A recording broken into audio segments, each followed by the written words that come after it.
6, 5, 4, 3, 2, 1.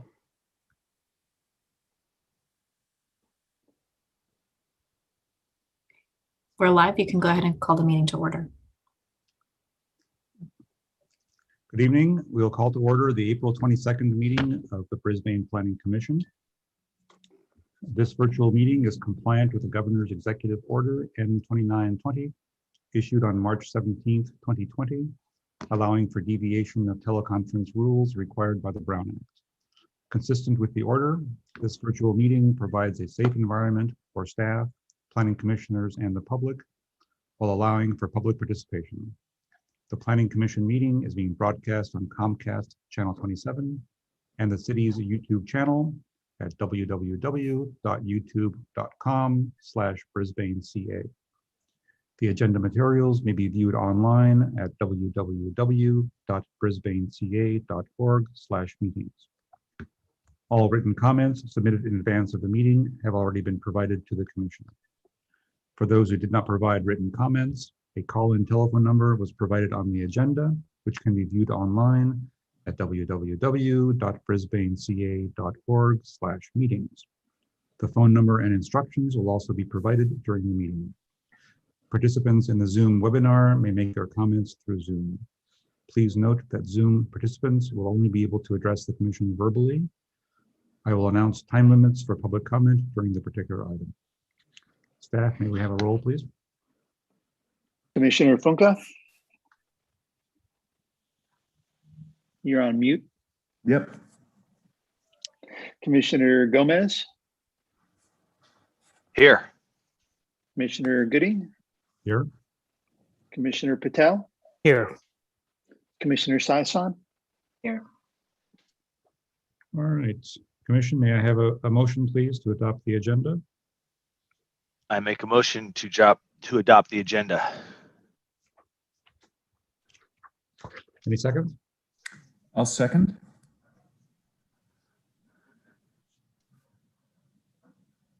Staff, may I have a voice vote, please? Commissioner Funke? Aye. Commissioner Gomez? Aye.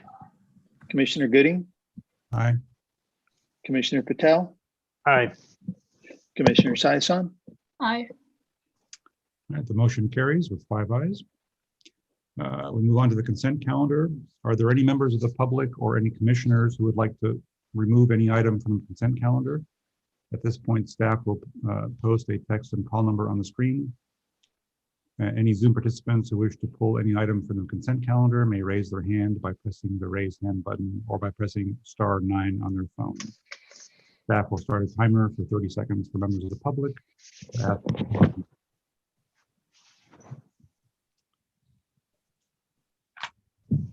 While waiting for that, are there any commissioners who would like to remove any item from the consent calendar? We hear none.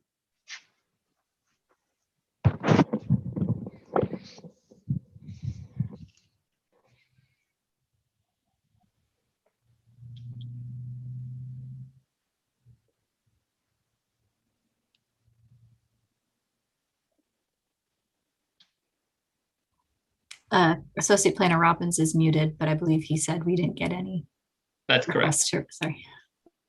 Very good. In that case, staff, will you please conduct a voice vote of the commissioners for the consent calendar? Did we get a motion in a second? I'm sorry. Thank you. May I have a motion to adopt the consent calendar? So moved. Second? I'll second. Voice vote, please. Commissioner Funke? Aye. Commissioner Gomez? Aye. Commissioner Gooding? Aye. Commissioner Patel? Aye. Commissioner Saison? Aye. The motion passes with 5 ayes. Moving on to oral communications. We have, any oral comments on items not on the agenda can be called in by calling the telephone conference number in the next 1 minute or made by participants in the Zoom webinar. Staff will display the call-in number on the screen, and any Zoom meeting participants should raise their hand to indicate to staff that they would like to address the commission on items not on the agenda. Callers only must press *9 to raise their hand. And staff will set a timer for 1 minute.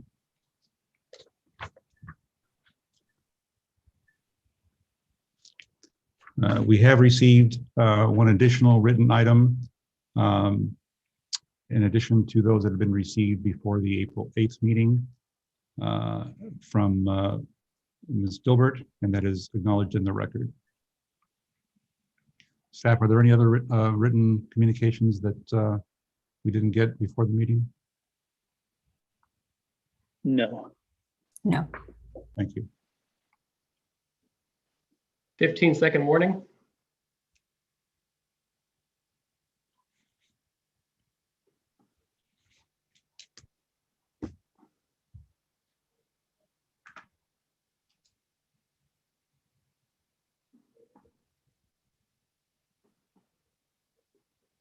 And 1 minute has elapsed. No one is indicated willing to comment. Very good. Moving on to new business. I believe the only new business on the agenda is a public hearing on 3000 to 3500 Marina Boulevard, design permit modification DP-1-21, which is a modification to DP-1-18. Staff, may we have the presentation, please? Certainly, but first, Associate Planner Robbins, I'm unable to share my screen. Could you make me a co-host, please?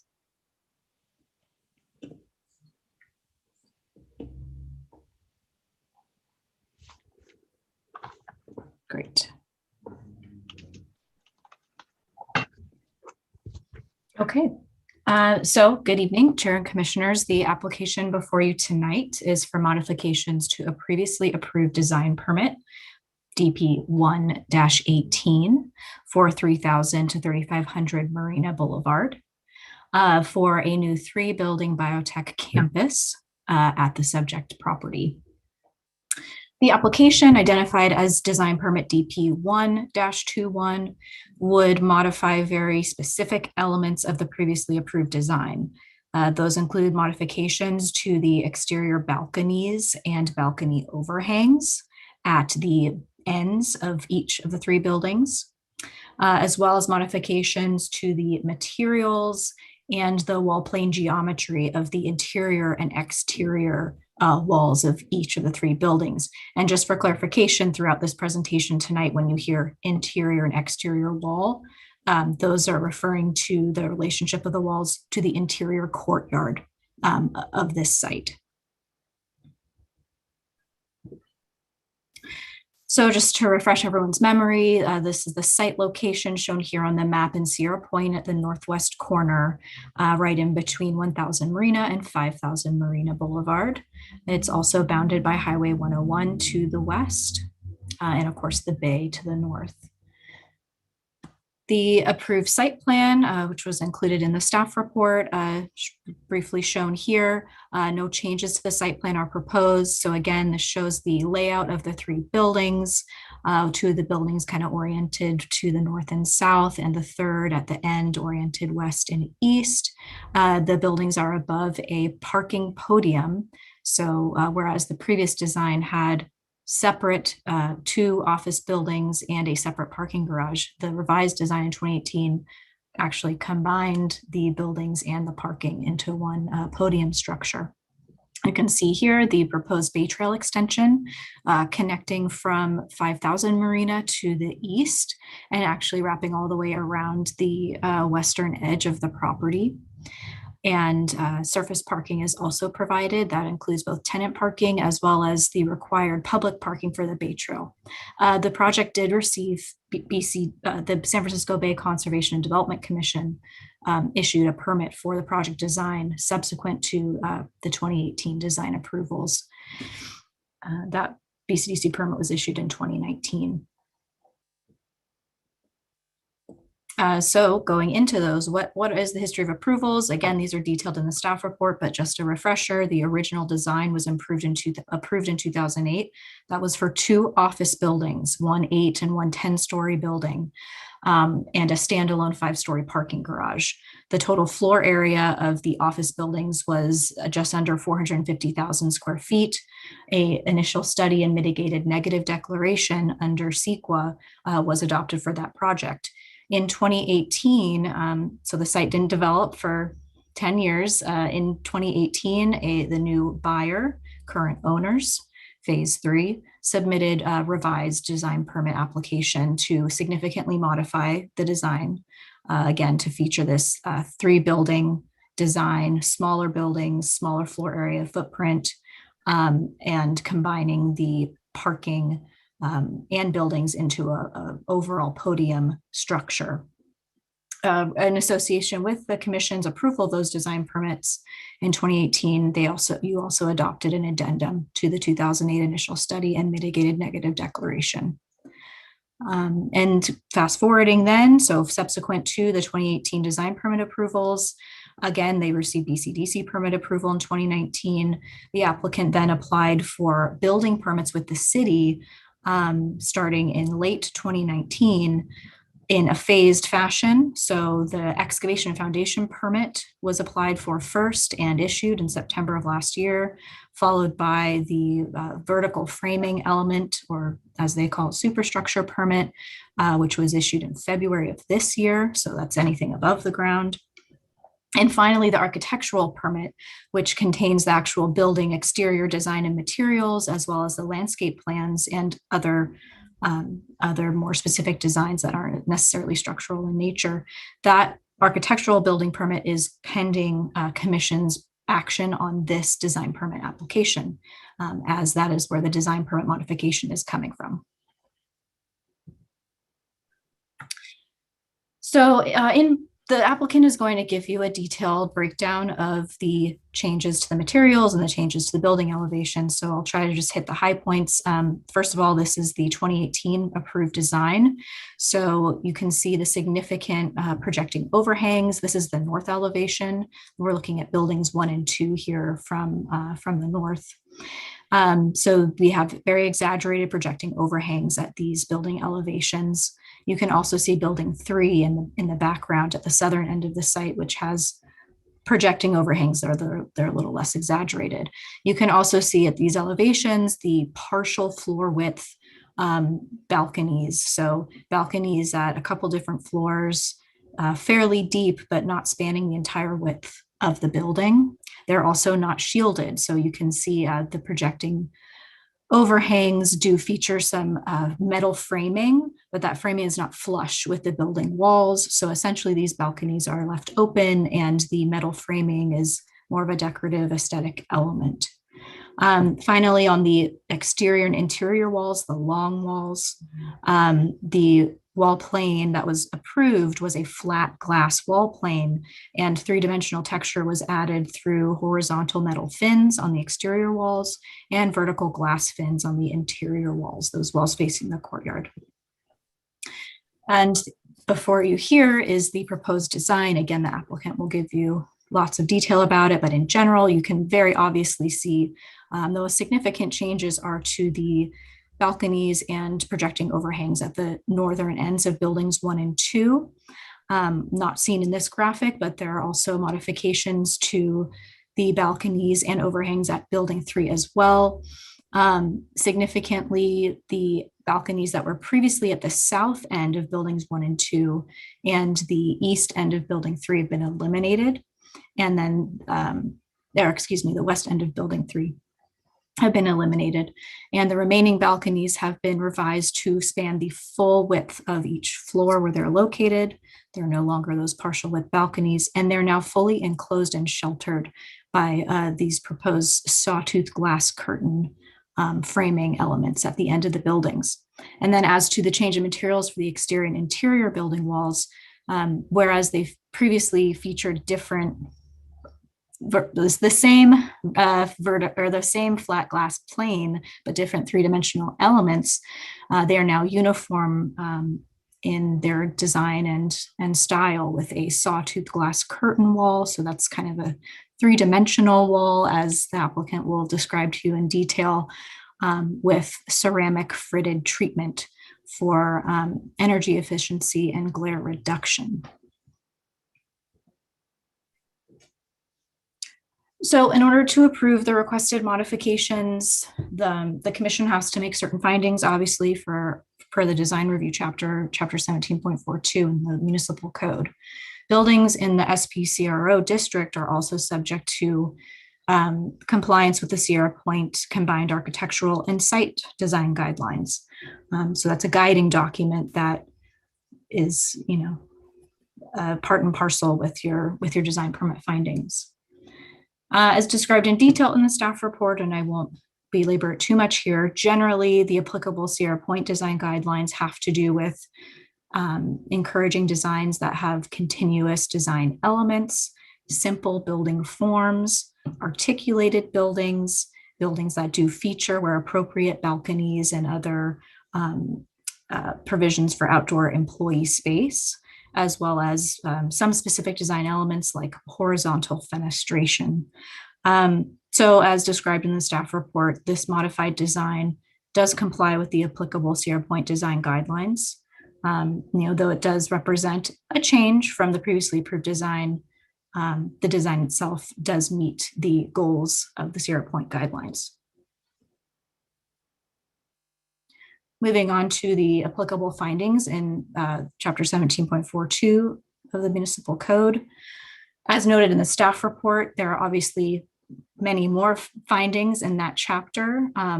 Those findings in the staff report were chosen just because of the very specific nature of the proposed amendments. So you'll see that it was a truncated analysis. The resolution attached to the staff report, however, does address each finding for the project as a whole, referencing the prior resolution that was adopted in 2018. But in general, the applicable findings for this modification address consistency in building materials and colors, mitigating impacts to adjacent land uses, sustainable building design, and then again, meeting the employee needs for outdoor space. So as staff described in the staff report, this proposal does meet the identified findings in 17.42 of the municipal code. Specifically, the changes to the materials of the interior and exterior walls and to the design of those walls is fairly consistent with not only the previously approved design in DP 1-18, but it's also consistent with the overall mix of materials for the project in general, which features concrete, glass, and metal elements. Regarding impacts to adjacent uses, as emphasized in the Sierra Point guidelines, typically we're looking at reducing when the materials in question could potentially result in glare, we're looking to reduce potential glare however possible. And as described in the report, the proposed treatment of the exterior glass walls, as well as the actual design of the sawtooth curtain wall itself, does reduce potential glare impacts to not only neighboring buildings, but to Highway 101 as well to the west. And in regards to sustainable building design, again, the revised materials include energy efficient glass treated to reduce exterior glare. And it should be emphasized the project is still required and has met, per their building permit application, LEED Gold standard design. That was a requirement of the development agreement recorded for this development, and it's still being met with these revisions. And finally, meeting the needs of employees for outdoor space. So while the modifications to the balconies did reduce the number of balconies on the building, they did increase their functionality. So that is not only by expanding them to span the full floor width of the elevations where they do remain, it also maximizes views from the balconies. The projecting overhangs could have provided some obstruction to views depending on where you were on the site. So reducing those and eliminating those really opened up those very lovely bay views to the north and to the east And finally, the project continues to provide ample outdoor space, the most obvious space being the interior courtyard, which is quite large and generous. There's also stairways leading down to the Bay Trail connection that also provide an opportunity for seating and enjoying the outdoor air, a fitness lawn in between the podium structure and the Bay Trail, and then of course the Bay Trail itself. So though the balconies are slightly being reduced in area, there is still ample space for employees to enjoy the outdoors. And finally, as the chair acknowledged, there was written correspondence received on this project. 2 letters were attached to the staff report. 1 letter was received late tonight and forwarded to the commission from Dana Dilworth, who had previously commented on the April 8th staff report as well. So staff is recommending conditional approval of the requested modification subject to the findings and conditions of approval in the attached resolution. And at this point, I'd be happy to end my presentation and take any questions.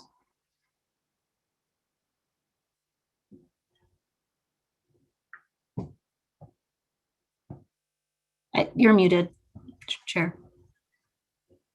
You'd think I'd learn. I'll go down the list of commissioners alphabetically to see if they have any questions of staff. We will be having a presentation from the applicant after the staff questions, correct? Correct.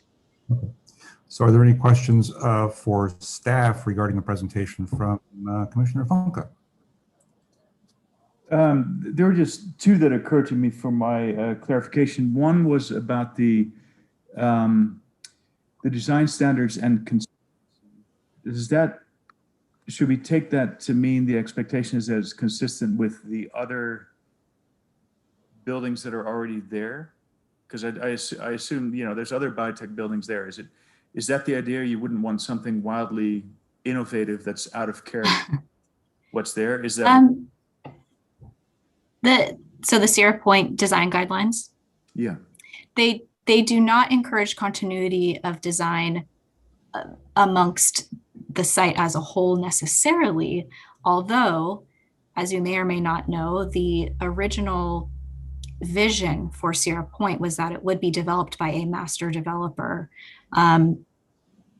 Me not having been there at the time, I'm not sure that the intent really was for each building on each building site to look exactly the same or to look, similar thematically. The way we've interpreted the guidelines, since there is no master developer and sites have developed really on a site-by-site individual basis, is really just kind of looking towards, continuity within the project itself. So unless John has additional clarifications for that, that's my approach. I think what Julia's pointed out is there are certain design standards and things that we're looking for, how they're applied across individual projects. They don't have to be applied uniformly. So, there is the ability to have sort of unique design, but you are looking for, thematic requirements of the design guidelines should be applied to each individual project and site. They just don't have to be applied in the same way to every project. So I guess that's how I would characterize it. Yeah, so these 3 buildings have to be sort of consistent amongst themselves. And then my other general question was, we're going through this objective design standards exercise for, I guess, for residential. Is there anything similar that's for commercial development, where we actually have to say, okay? No, your approval of design permits for commercial development remains subjective and discretionary. Okay. All right, that's all I had. Thank you.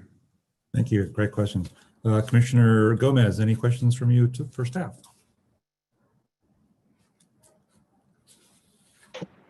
Thank you, Chairperson Gooding. Am I coming through okay? Yep. Okay, great. No, generally, I've been watching this project from the top of the mountain.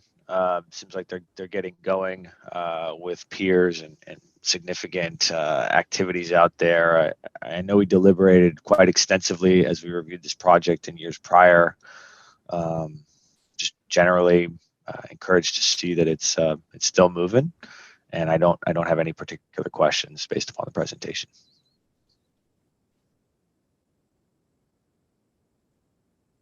Great, thank you.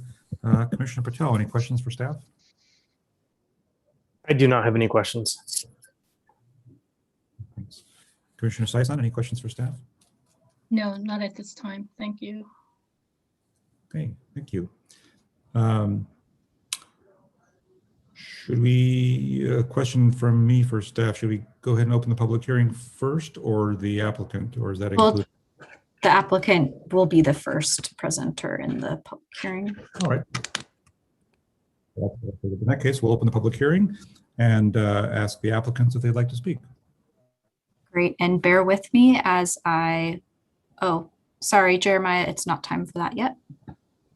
I'm going to do a little bit of administration and allow our applicants to enter so they can do their presentation. So please bear with us for just a moment. Great.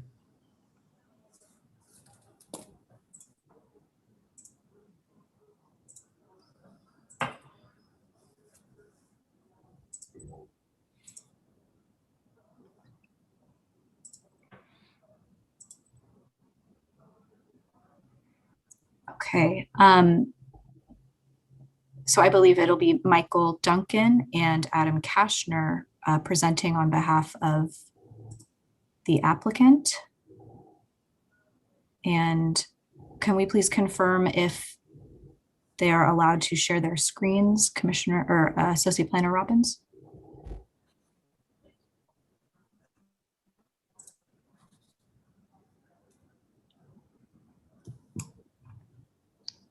So Michael can share, and Are we Great. able to let Alessandro Rosa share his screen? He's got the presentation. Okay, I just made Alessandro a panelist, and Thank you.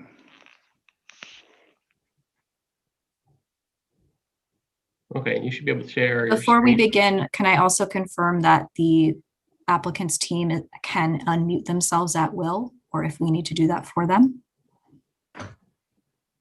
I think Yes, I'm can unmuted. you hear Adam Kashner? Great. Thank you so much. Okay, if you guys are ready, go ahead and begin. Mike, Adam, do you want to say anything? No, I think you can Okay. go ahead and start, Michael. Okay, great. Alessandro, if you pull up the first slide. So Commissioner Person, Director, thank you very much for having us here. It's good to be back. Alessandro, you might want to take the black boxes off the screen that we're seeing. I think it's, if you could remove those. Thank you. And the two at the top too. Great. So thank you very much for giving us the chance to keep going. Push them up there, Alessandro. And they're still on the screen. Doesn't look like I. All right, well, then maybe Wait. the right-hand side, if you could, perhaps. Okay. And that one as well. Thank you. You can see the title of the slide. So thank you for having us back. I thought it was a very good description from the senior planner. Thank you. That I think covered most of the issues, so I'll try and keep it brief. I thought it'd be helpful to put the previous 2018 proposal on the left-hand side and our current proposal on the right-hand side. And there are really three key issues that they were outlined. The first is the frame extension and how the second is the nature of the balconies. And the third is the character of the exterior wall. Next slide, Alessandro. And here you can see our current proposal, and as described, the public spaces in the middle are framed by 3 buildings, and then we have a series of outdoor spaces on the buildings themselves and at the base of the buildings that are meant to be great ways to get outside and take advantage of particularly fantastic views. Next slide. Here, older scheme on the left to our new proposal on the right, you can get a sense of the evolution of the design. The frame extensions had before perforated metal screens that were pulled out quite a ways beyond the body of the building, and the balconies actually then came out in various different floors. What we've done is we've pushed the balconies back into the space of the building to really give them more protection. As you know, the wind that comes from the west here is pretty strong, and we've recessed the balconies you can see on the top floor and extended the glass body of the building skin forward so that we can protect those areas and give them a better kind of outdoor experience as you come forward on the floor. Next one. Here you get a kind of closer look at the balcony level that's on what we're calling level 3, which is right at the bottom of the frame. And then at the top floor, extended balcony that pushes back deeper and has a deeper balcony in a more protected zone. And here the character of the exterior wall, the glass is pulled forward and provides a great screen. Next.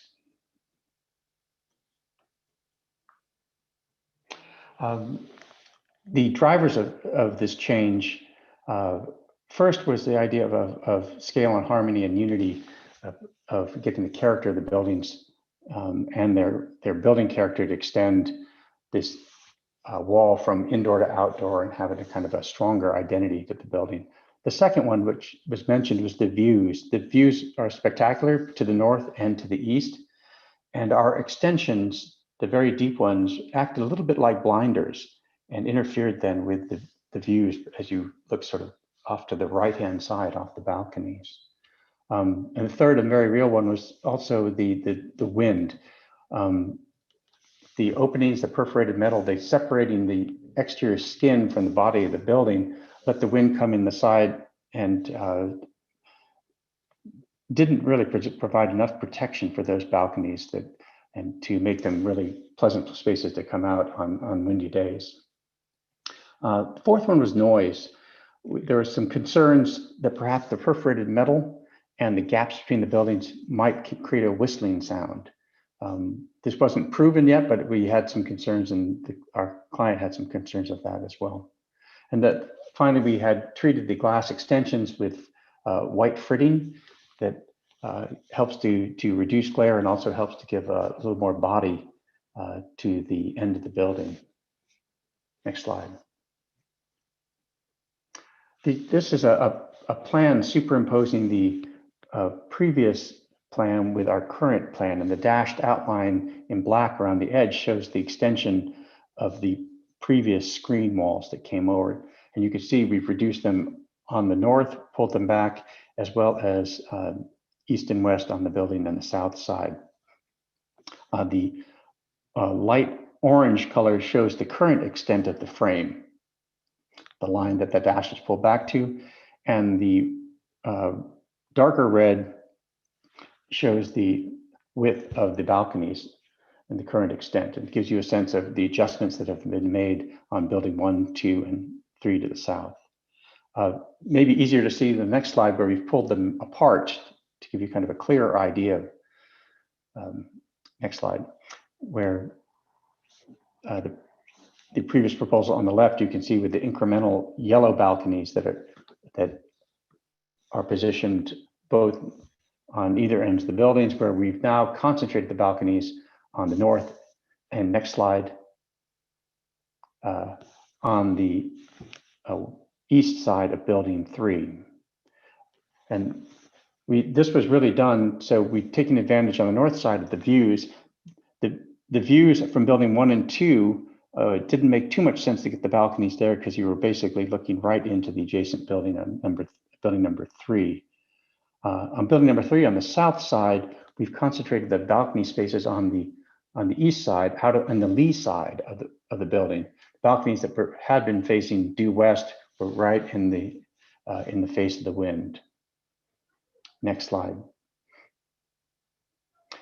This is the view from the east side and the drop off in the front door. the previous proposal on the left, the new one on the right. And you can see that upper level balcony it pushes back into the building mass, and gives you a sense of what how that space participates then in the drop-off zone, front door of the project. The next slides are a series of elevations, just documenting materials and what we've done. You can see the image in the middle has the balcony. This is building 1, the north side balconies on the top and on level 3. You can see that the east and west elevations, the extension of the building skin with the heavier fritting on the ends, and the south elevation at the bottom. Next. Similar diagrams for building 2. And next slide. Here's building 3, the one we were just looking at, with its east elevation with its balconies. Next slide shows a little bit more detail, and you get a sense of how the body of the skin, the glass of the building, pulls forward and provides an area of protection around the edge. This is ceramic frit on glass, so it has a kind of translucent quality, and that's the light in, but also that's the glow out from the building itself. And if you look on the right-hand image, you get a sense of the skin that we're proposing here, which is a sawtooth skin. So it has a faceted quality. And you can see as it sort of slides beyond the face of the building. Next slide. Talking a little bit more about the exterior wall, this was the third issue that we wanted to focus on. Our previous proposal really had 3 skin types. The A skin, which was along the perimeter outside, which had a horizontal flat wall, but with a horizontal metal projection. The B, which was smooth, which was really the ends of the building. And then we had C, as had been described, which is along the inside courtyard, and that was vertical glass fins on a flat wall. So that is our previous proposal. Next slide. This is our new proposal at the top, the previous on the bottom. We were looking for a more unified character to the building, so that the inner courtyard and the outer courtyard, as you went around, had a more unified character, not two different skin types. You can see also how we're no longer using the metal, which has been pulled forward of the building on the bottom slide. We've pushed it now tight against the building as an extension. Next slide. And the driver was really simplifying it, making it a more elegant skin, and giving a more consistent character to the building elevation, in the sense that of the tube of the building sliding beyond the interior. The total areas of the interiors have not changed. They're exactly as they were before. The second benefit of this sawtooth effect was actually we've got better improved solar performance by using this faceted quality. So next slide to show you get a sense of the 5-foot module. We have an offset, if you look at the plans, that zigzags the facade. We have quite deep spandrels here on the lab side of the building, and the vertical fritting helps to unify the vertical quality of the building. Next slide. It also has an interesting quality of a dynamic quality as you drive past it.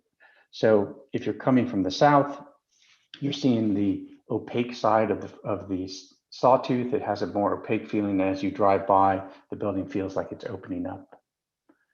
If you look closely, you can see the gradated frit on the right-hand side, where it goes from wide lines to thin lines. This helps with the glare on the inside, but it also helps accentuate the faceted nature of the glass. Next one. And then if we look at solar performance here, the long walls of the 2 long buildings are east and west. As the sun comes around, the vertical wall helps to screen the sun coming in, and the extension, which shown in blue of the frit, also helps to decrease the amount of heat gain into the building, both in the morning and the afternoon. Next one. So I think we were very pleased with the way the direction of the building was going. It's, I think, going to be a very elegant building, and the three together hold what we think will be a really terrific campus on this incredibly important site. So be happy to answer any questions and look forward to your comments.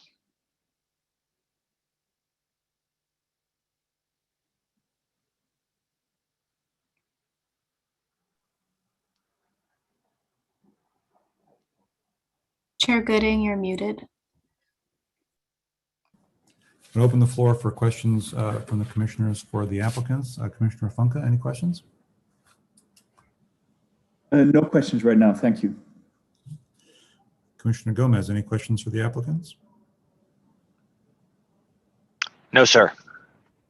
Thank you. Commissioner Patel, any questions for the applicants? I don't have any questions as it relates to the balconies and the exterior walls. I do have a question as it relates to when you have the Planning Commission approved design from 2018 next to the proposed design.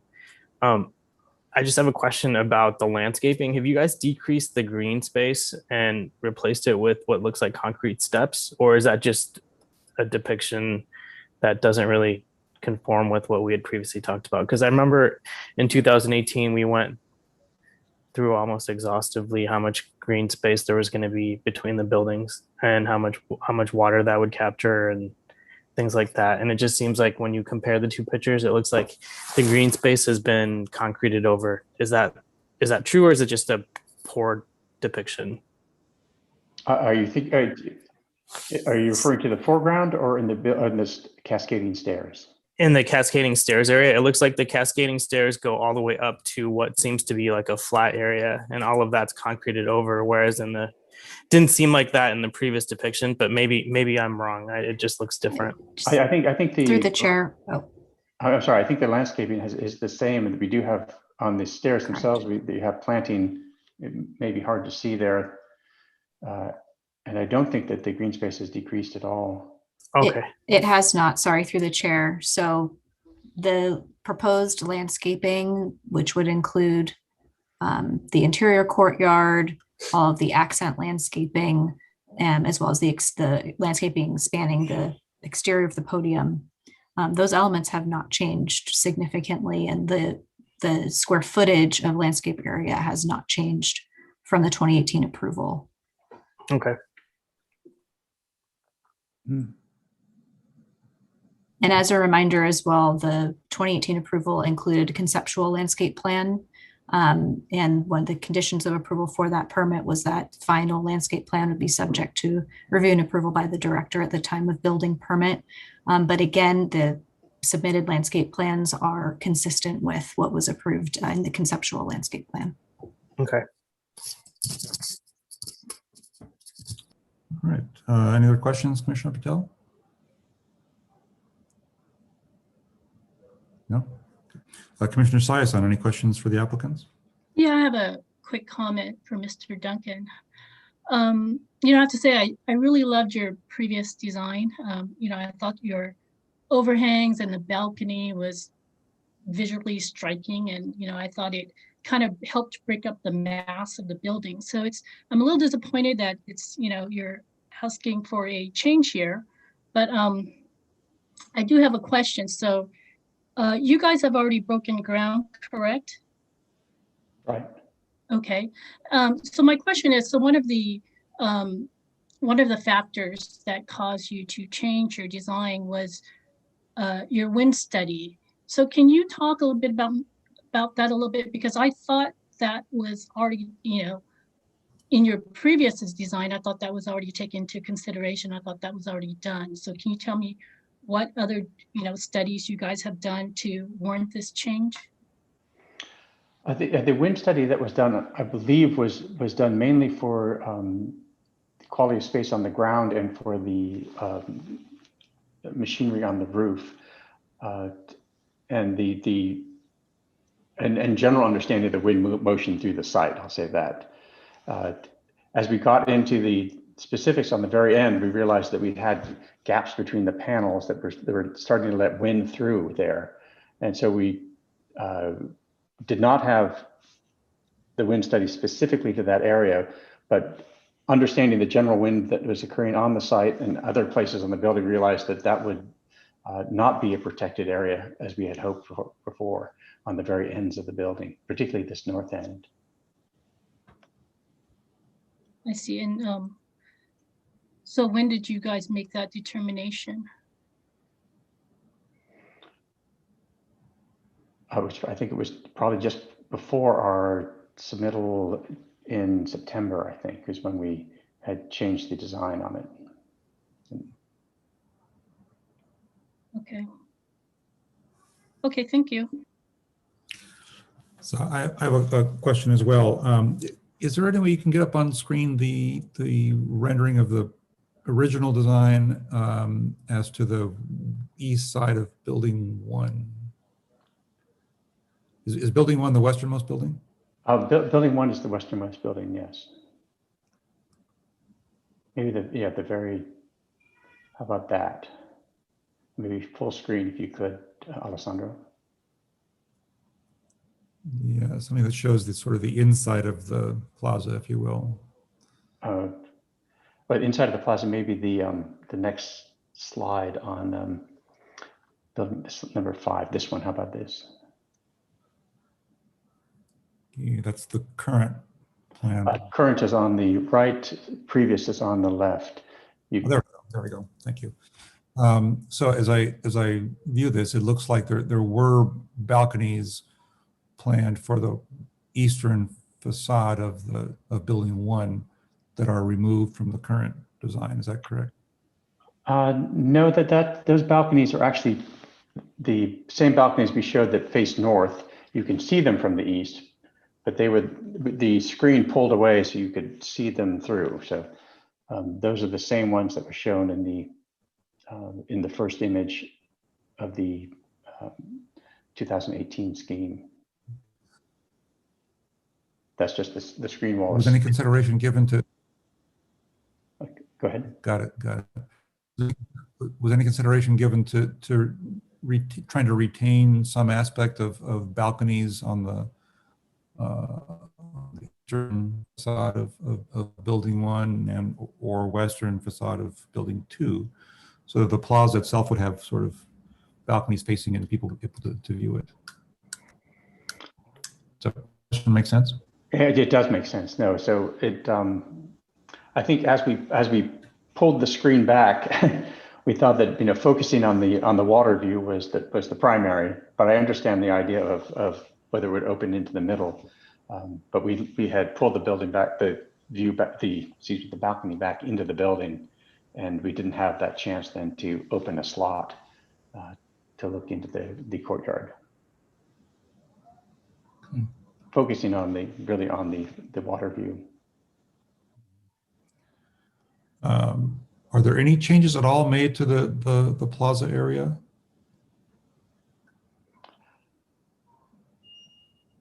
I think minimal. I think is very consistent. The plaza area retains the interior grass lawn and tree plantings.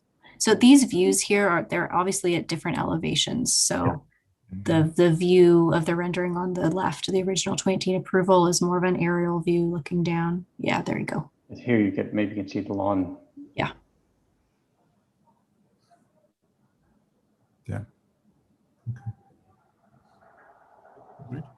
Are there any other questions from any of the commissioners for the applicants?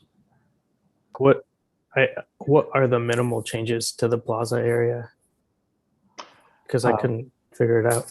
They're very minimal. I'm trying to even see them, but I don't think in this view. I don't think you can in this view.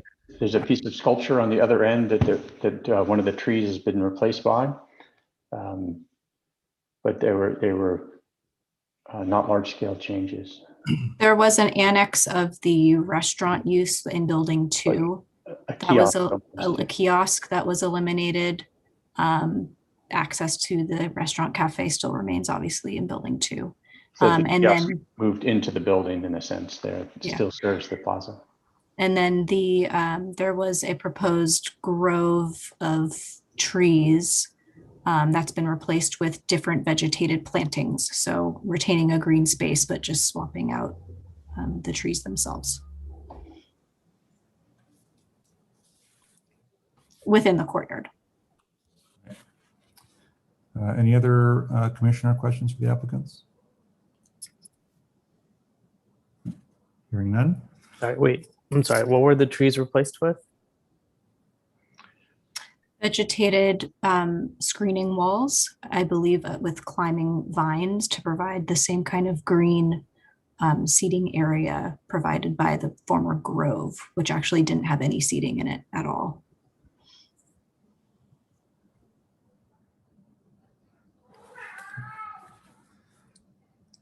All right. I think it's time to open up the public hearing to the public. Staff needs to, I believe, display the call number on screen. And we do have someone wishing to address. It's Barbara Abel. Very well. Go ahead. Barbara, do you want to introduce yourself? Sorry, the unmute button was stuck. You think that wouldn't happen being a virtual button, but it did anyway. So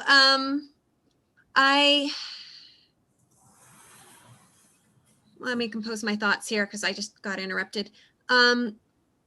So I think that it would be really, I've looked at this design and I find it lacking from a energy passive solar perspective.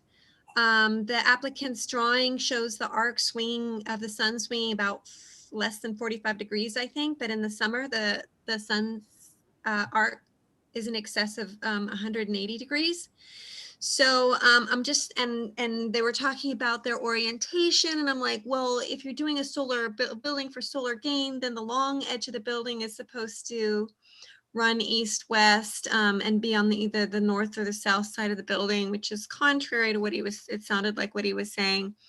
The overhangs, the loss of the overhangs is really going to drive up unwanted gain in the summer and not provide any benefit in the winter. So this building looks to me as somebody who's knowledgeable in these things, like it's going to take a big hit performance wise with the new design. So I would ask the Planning Commission to step away from the aesthetics of this building. I don't really care whether the old design or the new design was prettier, and ask the applicant to provide the preliminary Title 24 data for the old design and the new design, and approve or the new design or retain the old design based on the energy performance of the building, because these are huge buildings and they're really going to saddle us with some very high energy when we're trying to meet net zero by 2050. I mean, if this building came up for permit today,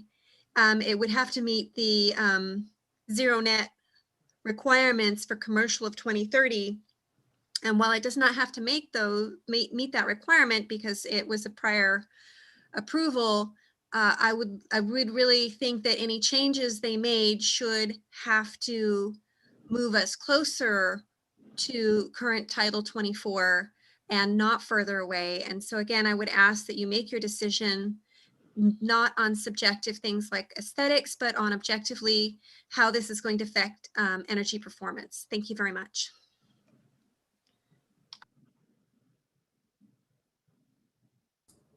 Okay. Thank you. Does the applicant wish to respond to that, or can you?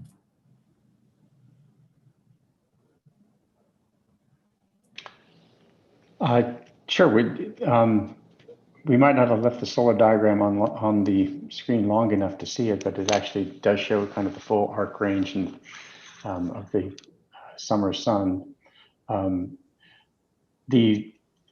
We have limited the vision section of the window wall, particularly on the external wall, to a pretty small percentage. It's a good energy performing wall at the moment, and the moves that we have made particularly in their orientation for east and west for the long sides of the buildings. Yes, in the ideal world, you would put the building with the narrow ends on east and west, but in this particular case, to get all three buildings on the site and take advantage of the view, we've opened them to the north, but we've treated the facades in a way that I think responds to the solar performance that's been asked on it. This is a LEED Gold building, and we think it's going to be a good energy performer.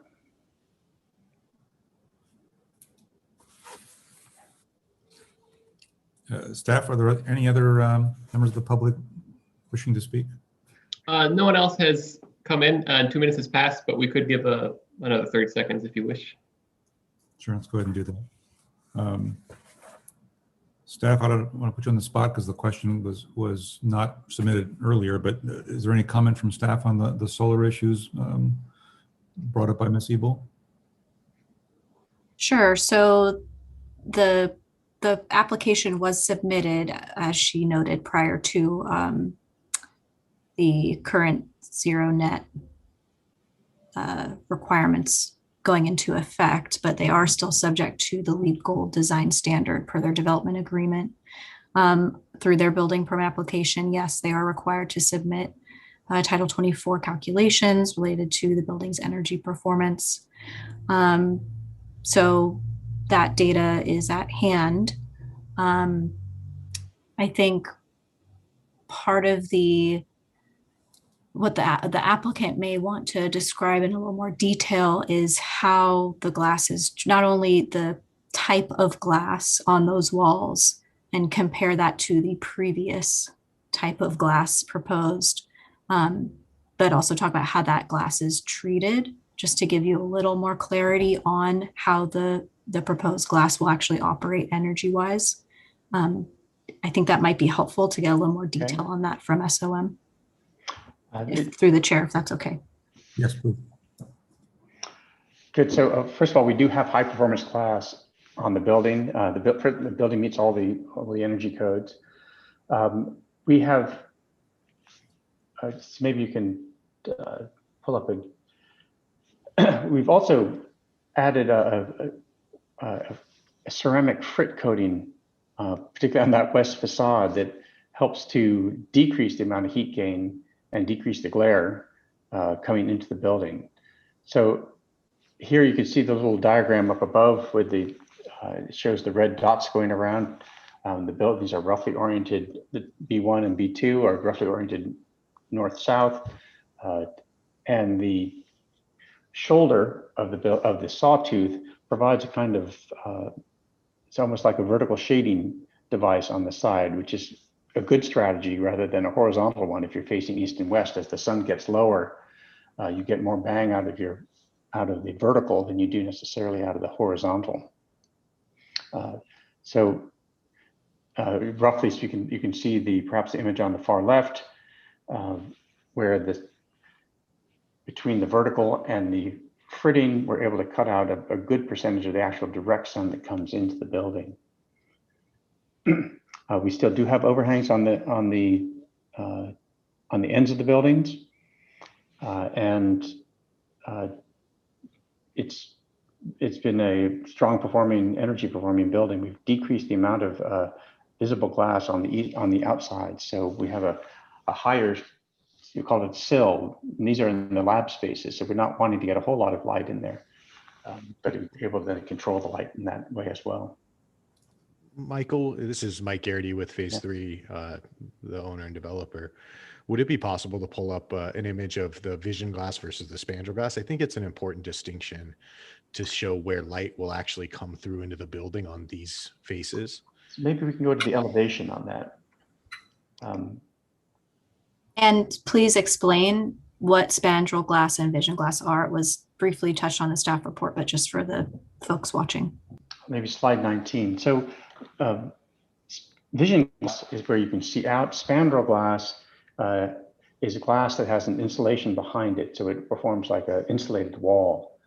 We have high floor-to-floors here because they're lab buildings, but the areas that you could see that are in the slightly darker tone are areas that are spandrel glass, back-painted glass with insulation behind it, and then the clear zone in the middle there, sandwiched between, is the vision section. So you get a sense that if you're looking at the right-hand side of the drawing here, you've got a ratio of about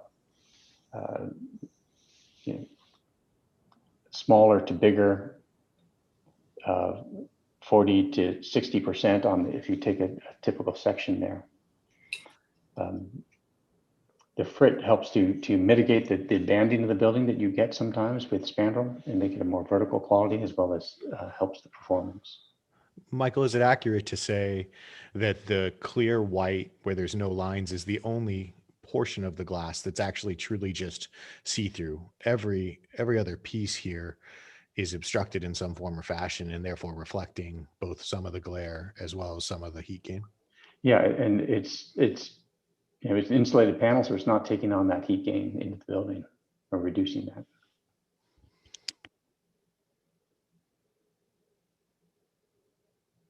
Is there any, I'm not sure how to ask the question in the most articulate fashion, but is there any way to quantify how close this building would get to the standards that would be imposed if it were a brand new application? I don't know, David, do you want to take a shot at that, or Steve?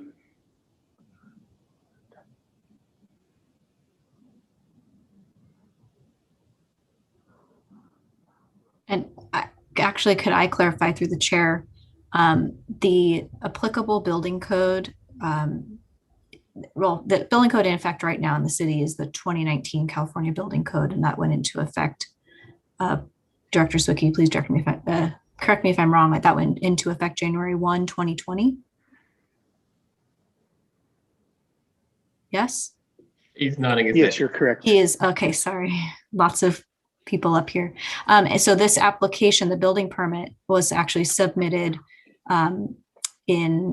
originally submitted in June of 2020. And so it is subject to the 2019 California Building Code and those requirements within it, which, again, Director Zwicky, correct me if I'm wrong, that does not yet require zero net energy. Or not That's least correct. yes, thank you. Although, of course, that, as Ms. Ebel mentioned, that is something that is coming. Right. Sorry, I just wanted to make that clarification. I think a statement I made earlier was misleading. Yeah, thank you. That's helpful. Right, any other questions from commissioners of the applicants then? It does comply with Title 24 as it is right now. Yes. Is that what I'm hearing? That's correct. And I think it's also, I mean, the LEED gold standard is there's a big energy component to that. And so it does still meet that standard. And that's a combination of things, not just the performance of the curtain wall, but so the project itself does still meet that higher standard that is above Title 24. Right. I assume we've had no other applicants since you stopped the timer, Jeremiah? No, we have a raised hand from Barbara. Barbara Bell would like to comment again. Very well. Yeah, no, I fully understand that this is not required to meet the net zero standards because this application predates that. Absolutely, I understand that. When I was talking about the solar angles, I was talking about the illustrations on the lower part of that slide. It looks to me like they're using a shallower angle than it looks like they should be. And it doesn't matter how much frit glass or spandrel glass you use, they're not overhangs. Overhangs are seasonally adaptive. So all I can really say is please do not if it still meets the LEED gold standards, great. It doesn't have to meet net zero. All I can say is I can ask you not to let them make the building worse from an energy standpoint, because I think that's really what counts here. And so if you can take a look at that Title 24 and just see that Title 24 data and just see if the building has improved from the original design, then by all means, please approve this. And if it hasn't, don't. Make them come back to the table again. That's all thank you. Applicants, do you want to comment on that at all? Hi, this is Steve Sobel. Our submitted Title 24 has been reviewed by the plan check entity, and we are in complete compliance with it. And so we are meeting the requirements of the code, and there have been no commentary about that.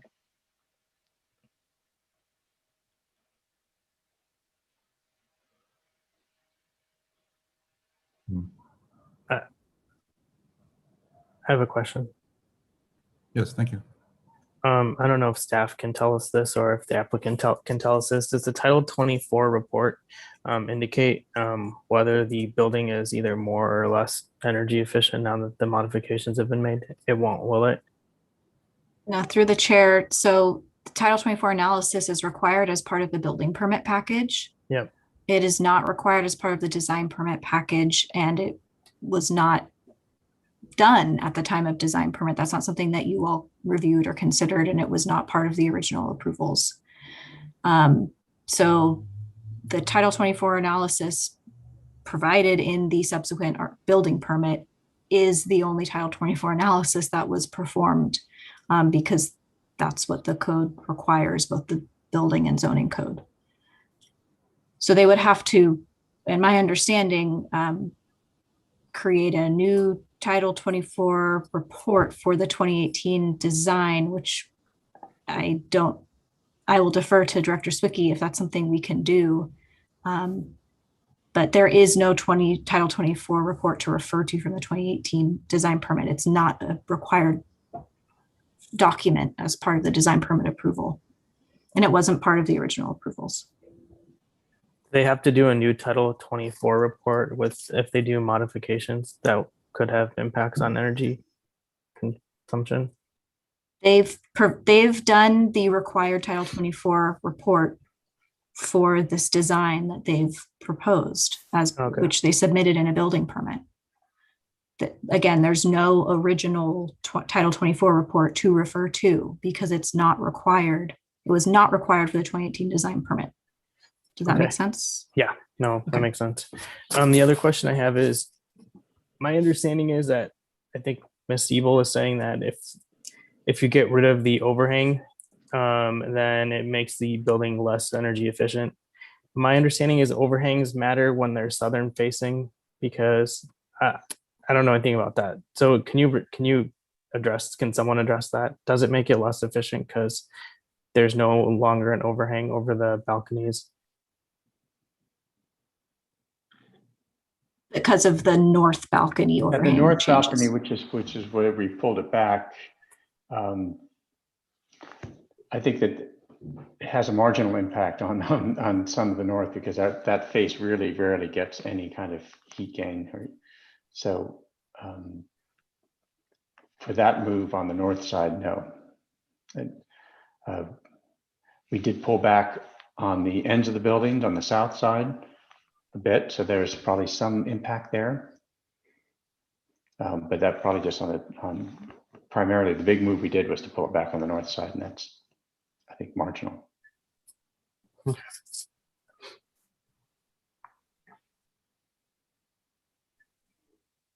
Any other questions from the commission? I had one, and perhaps this is to staff. And Julia, you were saying a short time ago that if I understood it, that a new Title 24 report will be due or required at the building permit stage for this project? No, sorry. Let me be really clear. The applicant has already submitted a building permit with this revised design. That's what prompted your review, was submittal of a building permit application. As part of that building application, they submitted Title 24 calculations. So that is the one and only Title 24 analysis that has been conducted. It was provided with their building permit application that came in last year with this revised design. It goes through review by, as Mr. Sobel mentioned, that's part of the plan check review component that our consultant CSG provide. So they're looking at the Title 24 analysis and making sure it is doing what it's supposed to be doing. But unless there are issues with that report, which this permit has gone through already, plan check round of plan checks, that would be identified through the plan check comments, and whatever revisions are necessary would be made. But I do not have an expectation at this point that where they're at in the building permit, that significant changes have been mandated for the Title 24 analysis. My understanding was that the Title 24 analysis has been accepted by the plan checkers. Yes, Julia, we have no outstanding comments on the Title 24 review. So is it fair to say, or do I understand correctly, that there is in effect no earlier Title 24 data report Correct. to compare this one with? Correct. And again, the design permit application does not require submittal of Title 24 analysis. It's a design permit, so it's not conceptual, right? It's a design, but the analysis for energy efficiency, the analysis for building code compliance, which is where those energy efficiency standards live, is something analyzed at building permit, not at design permit. We do not make applicants spend the time and money, frankly, to give you all a building permit application. It is a different level of analysis at design permit. So no, there is no pre-existing Title 24 report for the original proposal. Okay, thank you. Julia, this is Mike again. May I just also ask, both Title 24 and LEED Gold are sort of guidelines for design, and specifically they're not, LEED Gold especially is not a light guideline. And so to meet that, it's not like we're talking about wildly different performance here. It just couldn't be. And so, like, I guess I'd want to point out that these are, LEED Gold is not the lowest of LEED. There's LEED Silver. There's even a lower LEED rating than that. And so it's one of the higher levels of LEED. And so to meet that, even with this design over the old design, we still have a very high bar. And so the performance here is still very good. And so I guess that's at the entitlement stage, like by being bound to those requirements is to drive that performance as opposed to submitting all the data at that time. All right. I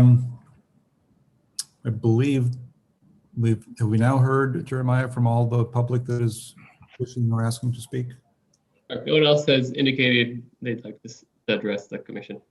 All right. I think we have to start a timer for 30 seconds for the final countdown. Is that correct? We did that previously, but we can start another one if you would like. We've done that. We've done that.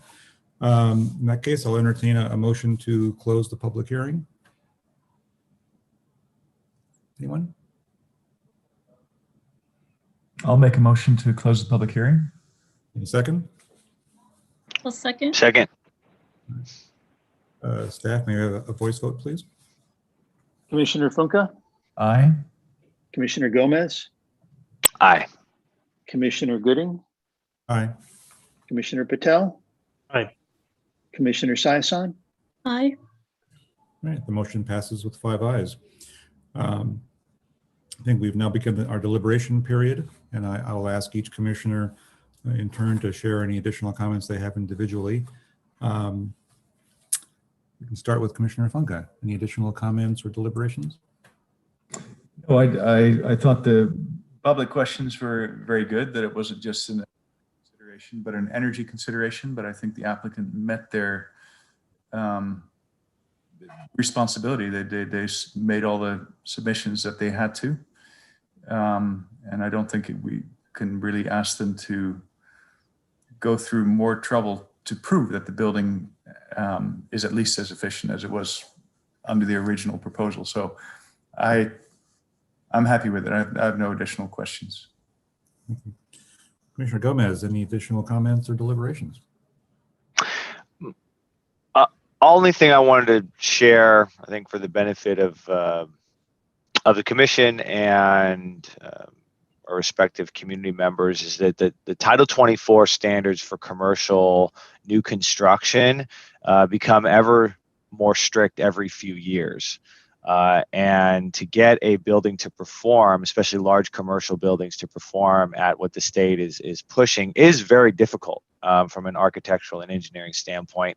On top of the fact that we are full speed ahead on transitioning our energy system to a clean energy system, right? With a significant amount of renewable energy capacity being brought on, whether that is on site or built in respective communities, right? At community level solar and so forth. So I think we are collectively doing a lot to improve energy efficiency and cleaning our energy system. Could it happen faster? I think that's definitely a subject to debate on a lot. But I think the attributes on this project are as good as they can be with respect to the existing code. And I will rest my case at that point. Thank you. Thank you. Commissioner Patel, any additional comments or deliberations? No, thank you. Okay. Commissioner Sayasan. I'll just make a quick comment. I think aesthetics are important, and I think a couple of members of the residents have voiced that. We want buildings here in Brisbane to not just be boxes. We want them to be visually appealing. We want it to be something unique that we can all enjoy. Sure, of course, we also want it to be energy efficient, but like the other commissioners have said, the applicants have met the requirements. They've met the code requirements, and while I would like them to do something more aesthetically pleasing, I do accept the fact that their design is within code. So, so I have no strong objections to it other than just voicing my disappointment at the change, because I thought they had a really lovely design before that. And I could tell they put a lot of care and thought into it, because I remember being at the prior presentation, and everyone was really excited for it, and it made us excited for it. So I'm, disappointed, but, I'm also looking forward to this finally being built. So that's my comment. Thank you. Yeah, I'd like to echo some of Commissioner Sayasan's comments. I think aesthetics are important. I think the energy factor is at least as important, if not more important in the end. I liked the previous design. It was handsome. It was innovative. As someone who's walked the area often and sailed the area often, I am fully cognizant of the wind issues. I hope this would be an object lesson for future applicants to consider the wind studies sort of globally for the project, not just for HVAC purposes or other purposes, but to sort of come up with a design on the front end that takes that into account, so that we don't have a situation again of two successive design renderings. I think that it would have been better if that could have been avoided, but I agree that it appears to me that the applicants have met the requirements of Title 24 and the permit process. And I don't have any strong objections either at this point. I will entertain a motion then to adopt resolution DP-1-21 with exhibits A and B as the conditions for approval.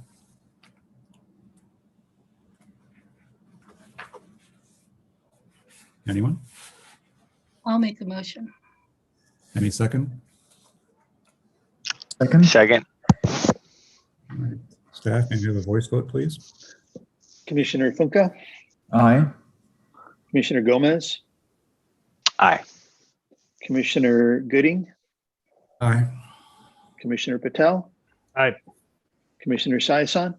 Aye. The motion passes with 5 ayes. Let me read the appeal procedure. Anyone may appeal the action of the Planning Commission to the City Council. Except where specified otherwise, appeals shall be filed with the city clerk not later than 15 calendar days following the Planning Commission's decision. Exceptions to the 15-day filing period include the following. Appeals shall be filed with the city clerk within 6 calendar days of the Planning Commission's action for use permits and variances, and 10 calendar days for tentative maps and advertising sign applications. An application form and fee is required to make a formal appeal. For additional information, please contact the city clerk at 415-508-2110. All right, staff, are there any items initiated by staff? Yes, just a couple of quick items. One is you may be aware that the city hired a consultant who's basically going to do the monitoring enforcement of the city's short-term rental program that the council formally adopted last fall. You reviewed it probably 6 months before that, right, last spring. You may be aware that we haven't exactly had a robust submission rate of short-term rentals. Like we have 0 that have filed and been processed. So I suspect the consultant's primary duties will be on the code enforcement end up front, and perhaps that code enforcement activity will stimulate some permits that will be processed. We shall see. I think they're going to be ready to roll that out in early May, I believe. So coming up. So we'll see how that plays out. Then the other thing I had is it's a tentative, but on the council, I believe on May 6th, it's tentatively going to be a workshop, informational workshop regarding utility scale battery storage facilities. And that is kind of both the technical aspects of it and the business model. There's been some interest in multiple sites in Brisbane to establish these kind of facilities.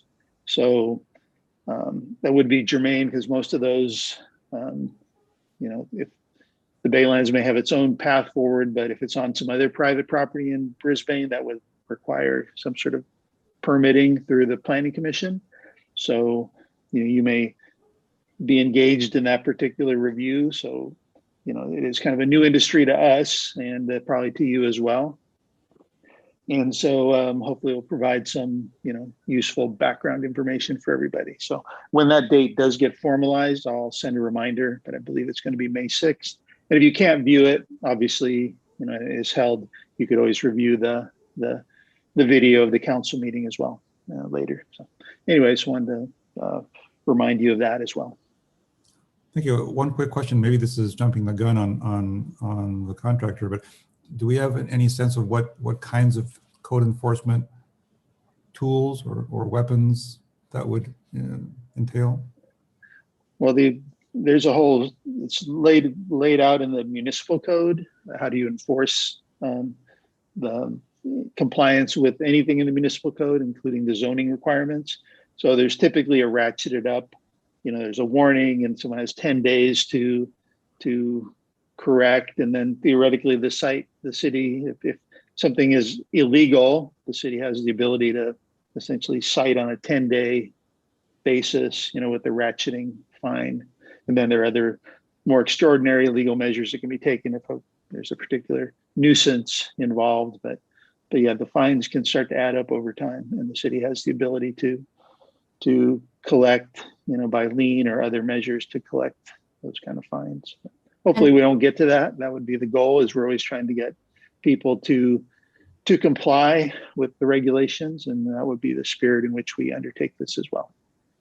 Could I also add, Chair, the mechanism that this vendor offers is basically a automated trawl of all listing sites, which they say there's like over 20, or even though we probably have only heard of like 3 or 4. They have a automated weekly collection of data that basically shows what's being rented. They are able to verify addresses from listings, which, as any of you know who've used the big ones, Airbnb and VRBO, you don't get the address until you've booked it, and then even then they only send it maybe a couple weeks in advance. So that's what this vendor offers, is address verification, weekly proactive roundups of all listing sites, and then automating that in terms of reporting to staff so that we can be proactive in our enforcement rather than our typical approach, which is more reactive and code complaint based. So that's just how they're supposed to work. Terrific. That's where my question was going, and that sounds like a terrific path. I'm surprised and highly skeptical that there are really zero applicants out there for permits. Are there any items initiated by any commissioners? Commissioner Funke? No, thank you. Commissioner Gomez? No, sir. Thank you. Commissioner Patel? Nope. Commissioner Sias? Oh. And I have none. When is our next regular meeting, staff? Would be May 13th. 13th. May 13th. Thank you. Thank you. May I have a motion to adjourn to that next regular meeting, please? I'll make a motion to adjourn. A second? Second. And a voice vote, please. Commissioner Funke, Aye. Commissioner Gomez, Aye. Sorry, coming off mute. Commissioner Gooding, Aye. Commissioner Patel, Aye. Commissioner Saison. Aye. All right, the motion carries with 5 ayes. Thank you to all members of the public who attended tonight, and the meeting. Good night. Thank you. Good night. Good night. Aye. night.